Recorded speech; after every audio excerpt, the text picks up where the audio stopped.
Yo mga bossing ko, kumusta tayong lahat dyan? Matagal-tagal tayo nawala sa pagbablog. So ito ngayon yung umpisahan natin ulit ang pagbablog dahil wala lang, trip lang natin mag-vlog ngayon. So ito, papakita ko lang sa inyo ating nabiling TMX sa murang alaga lang naman. Sa murang alaga.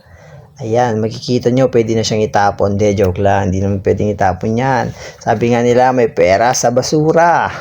So, yan na nga guys, makikita nyo yan. Parang pwede mo na talaga siyang ibasura. Pero sa nabili natin to guys, medyo masasabi kong goods na goods tayo. Ayan, kahit na yung black na to, ayan kung makikita nyo, palit black na, hindi na siya stock. So, replacement na lang siya. Pero yung mga wirings niya, mga harness is stock pa rin. Kaya masasabi kong goods pa rin to para sa akin. Speedometer, ayan, kung makikita nyo rin guys, hindi na rin siya original. Yan, kung cowling, wala na yan. Tanggalin na natin para makita natin kung anong tinatago nito. Yan, basag na yan. Tatapon na lang natin yan dito. Basura. So, ayun, may lumabas na kinakatakutan ko. Joke lang. Ayan, mga ngati na yung bumbunan natin nito. So, malala ang magagastos natin dito. Talagang malala.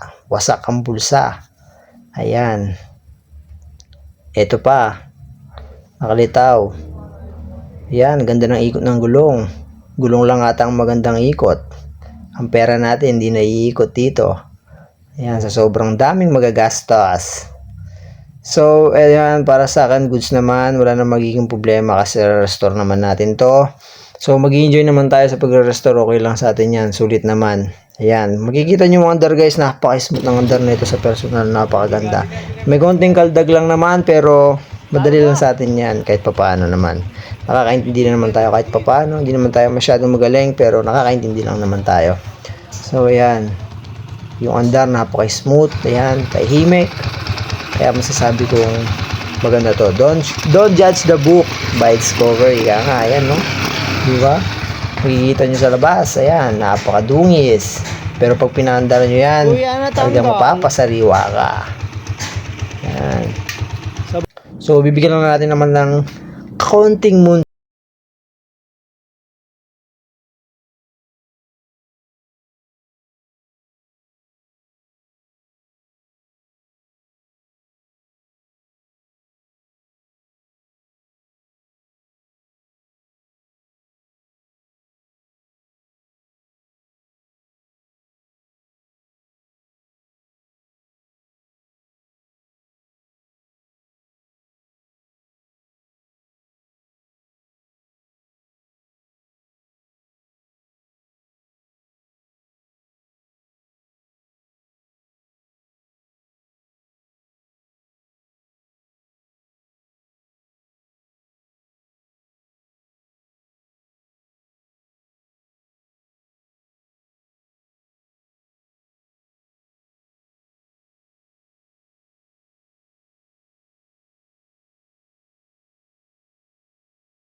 What's up mga bossing? Simulan na pala natin baklasin itong TMX Pump 55 nating nabili. Sisimulan natin itong baklasin sa mga parteng di may hirap. Yan, tulad ng itong upuan. Yan, kung makikita nyo, meron pala itong tagas na hindi ko rin napansin nung itong aking binili. So, sira rin ang kanyang knuckle bearing. Marami talaga tayong gagastusin sa TMX 155 na to. So ayan na nga at pinesto ko na yung ating camera at ito ay ating sinumpisa na sa mga madadaling parte na tanggalin. Inuna ko palang tanggalin ng upuan. Pagkatapos ayan makikita nyo lumabas ang kanyang mga kalawang.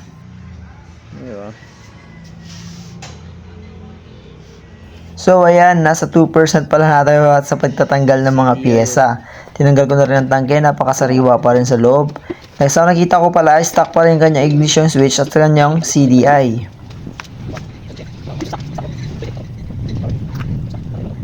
So, kailangan pala meron kayo impact drive or impact tools para mabilis ang pagkakalas ng ating TMX 155. Pwede naman mano-mano kaso matagal lang yon.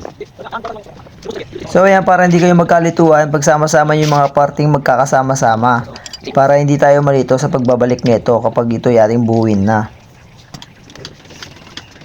Tinanggal ko na pala dito ang karburador niya. Stock pa rin pala ang kanyang karburador.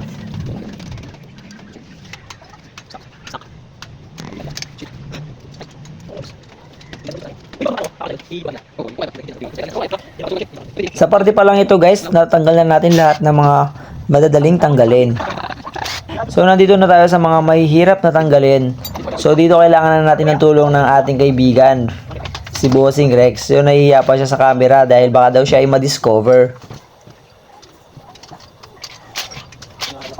So ayan, dalawang impact drive na ang aming gamit dyan para mabilisan na. Sobrang tagal nga ng pagbabaklas ng TMX 155 na to. Umabot kami ng 30 minutes para lang matapos lahat ng ito. So di na mahirap sa amin, sa totoo lang, di na mahirap sa amin ng pagtatanggal ng TMX o pagbabaklas ng TMX 155 dahil ilang TMX 155 na rin ang napagdaanan namin. So yung makikita nyo guys, meron siyang tagas sa ilalim pero goods lang yan, mga oil seal magneto lang naman yun. So dito malapit na mababa ang kanyang makina, malapit na maiwalay sa chassis ang kanyang buong makina. Dalawang tornilyo na lang ating tinatanggal dito. Sa parteng ito, clutch cable na lang pala ang ating tinatanggal. Nakalimutan ko pa pala siyang tanggalin. Buti na paalala ng ating kaibigan. So ayan, medyo nahihirapan pa ako sa pagtanggal ng clutch cable. Ito na lang tatanggalin natin at maihiwalay na natin ang kanyang makina sa chassis. So ayan na nga guys. Tapos na ang paghiwalay ng makina at sa chassis. Tulong ng ating bossing. Ayan. So ayan, sa makikita nyo guys, sariwa pa rin ang kanyang chassis. Ayan, masasabi ko talagang napakasulit ng ating TMX 155 na to kahit na yung block niya is palit na. So ito, tatanggalin na natin yung mga gulong niya. So malapit na natin matapos itong pagbabaklas.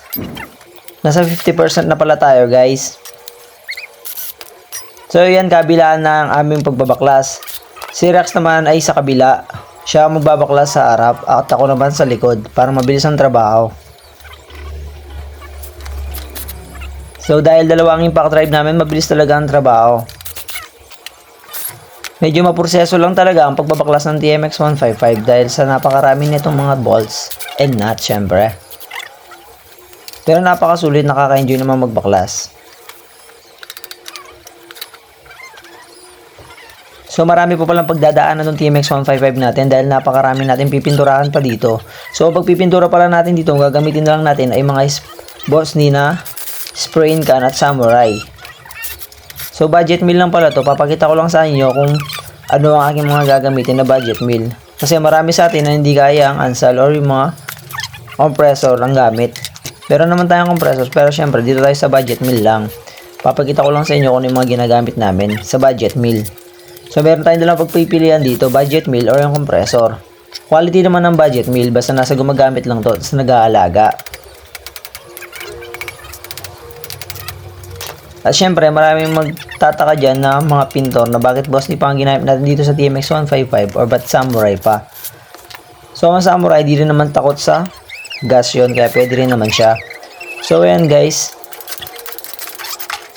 nasa 80% na yung ating pagbabaklas dito sa ating TMX 155.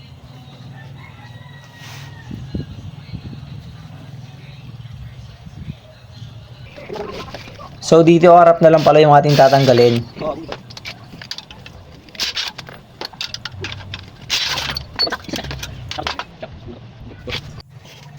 Dito sa part pala na to guys, medyo nahihirapan ako sa pagtanggal ng kanyang butterfly. Ayan, or yung handle post. Medyo magalit na siya. Buti meron tayong rubber mallet at madali lang itong pukpukin. So ayan na nga guys, tapos na yung ating TMX 155. Tapos nang baklasin lahat ito. So nandito na tayo sa pinaka-exciting part. Ang pagre-repaint at paglilinis ng mga parte. Dito na pala matatapos ang ating part 2. Hanggang sa muli. Paalam! Lahat ng block.